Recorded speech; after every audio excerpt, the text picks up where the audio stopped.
ég syng alltaf af rosalegri tilfinningu og oft þegar ég er inn í stúdíóinu þá bara tárast ég þegar ég er að syngja því að tilfinningin þarf að vera svo mikil. Mér finnst það vera númer 1, 2 og 3 og þú verður að skilja tilfinningun í textanum sem þú ert að syngja. Er það auðvelt í laginu sem þú syngur í Eurovision? Þú getur rétt ímyndað þér, þetta er alveg þvílíkt tregafullt lag. Þetta er konu sem er ástfangin af manni og maðurinn er ástfangin af einhverju allt annarri konu og þetta er alveg bara grátlag dauðan, sko.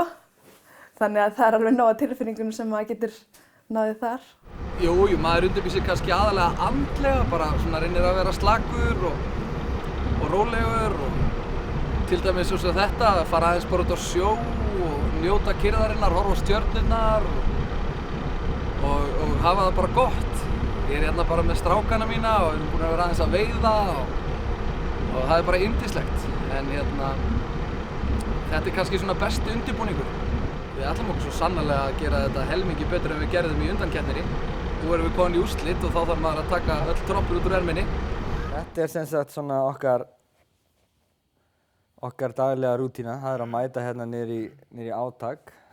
Aquaspa hérna maður. Og Aquaspa, við byrjum yfirleitt daginn á því að fara í body jam tíma hjá Beggu. Og svo svona líka, þú veist, Eurovision dansspórin sem hún var aðeins að fara yfir með okkur. Já. Ég reyndi að skilja okkur, ég þarf að taka þau, ég er trommari.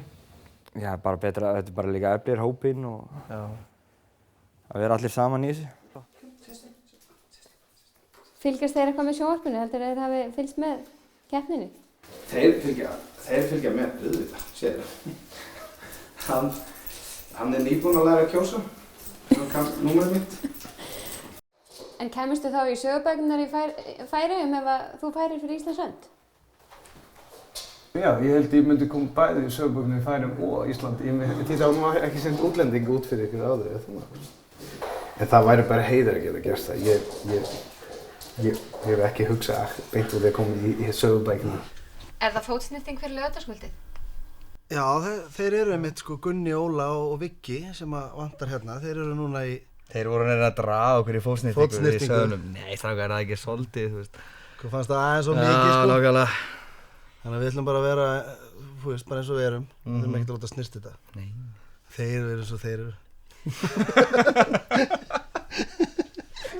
Og hvað myndur þú segja að dagarnir færi svona mest í núna? Bara þetta, svona þennan andlega undirbúning og svo bara eins og segi, taka úr vél og setja í vél og brjóta saman og renna alltaf yfir atriðið á meðan ég er að taka úr vél og setja í vél. Sigur vilji þinn, er hann mikill? Hann er mikill, já, hann er mikill. Ég bara finn, ég er alveg tilbúin.